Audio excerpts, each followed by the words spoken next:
दक्षिण पूर्व एशिया के आसमान में युद्ध के बादल मंडरा रहे हैं। थाईलैंड और कंबोडिया, दो पड़ोसी देश जो कभी दोस्त हुआ करते थे, आज एक दूसरे के खून के प्यासे हो गए हैं। तारीख 24 जुलाई 2025। थाईलैंड के सबसे खतरनाक F-16 फाइटर जेट्स ने आग उगलते हुए अपने ही पड़ोसी देश कंबोडिया के सैन्य ठिकानों को निशाना बनाया। इस हमले ने पूरी दुनिया को चौंका दिया। जवाब में कंबोडिया ने भी रॉकेट दागे। सीमा पर तनाव ऐसा बढ़ा कि 40,000 लोगों को अपना घर छोड़कर भागना पड़ा।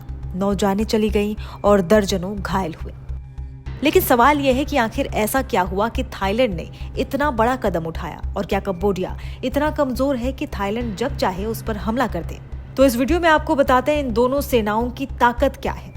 जब हम सैन्य ताकत की बात करते हैं तो ग्लोबल फायर पावर 2025 की रैंकिंग में थाईलैंड और कंबोडिया के बीच जमीन आसमान का फासला है। थाईलैंड दुनिया की 24वीं सबसे बड़ी सैन्य शक्ति है, तो वहीं कंबोडिया बहुत पीछे 83 नंबर पर खड़ा है। ये फैसला सिर्फ रैंकिंग का नहीं बल्कि हर मोर्चे पर है। सबसे पहला, सेना और बजट। थाईलैंड के पास करीब 3.5 लाख सैनिक की विशाल सेना है, जबकि कंबोडिया की सेना उससे लगभग आधी है। लेकिन असली खेल पैसे का है।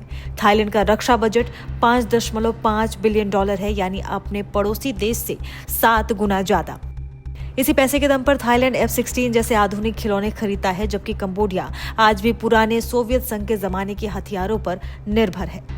दूसरा और सबसे बड़ा अंतर, हवाई ताकत।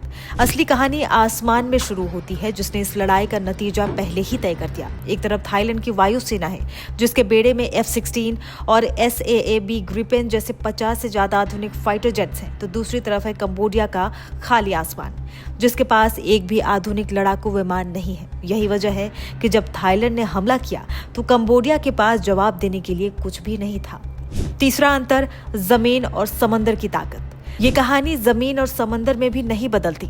जमीन पर थाईलैंड के आधुनिक टैंकों के सामने कंबोडिया के पुराने T-55 टैंक कमजोर पड़ते हैं, और समंदर में तो मुकाबला ही नहीं है। थाईलैंड के पास अपना एयरक्राफ्ट कैरियर और पनडुब्बी है, जबकि कंबोडिया की नौसेना छोटे मोटे गश्ती जहाजों तक ही सीमित है। तो सवाल उठता है कि जब थाईलैंड इतना ताकतवर है तो उसने हमला क्यों किया? इसकी 3 बड़ी वजहें हैं। पहली वजह, सीमा पर मौजूद प्रिय विहार मंदिरों का सदियों पुराना विवाद।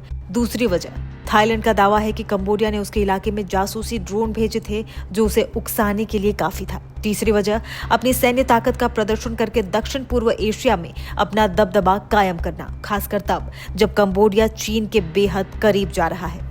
अब सवाल यह है कि इस लड़ाई का भारत पर क्या असर होगा? ये तनाव भारत की एक्ट ईजी पॉलिसी के लिए एक चुनौती है। दरअसल भारत के दोनों देशों से अच्छे रिश्ते हैं, लेकिन ये संघर्ष दिखाता है कि पड़ोस में अस्थिरता कभी भी बढ़ सकती है। थाईलैंड कंबोडिया का ये टकराव भारत के लिए एक बड़ा सैन्य सबक भी है कि आज की लड़ाई में ड्रोन और हवाई ताकत ही असली गेम चेंजर है। जो देश आसमान पर राज करेगा वही जंग जीतेगा।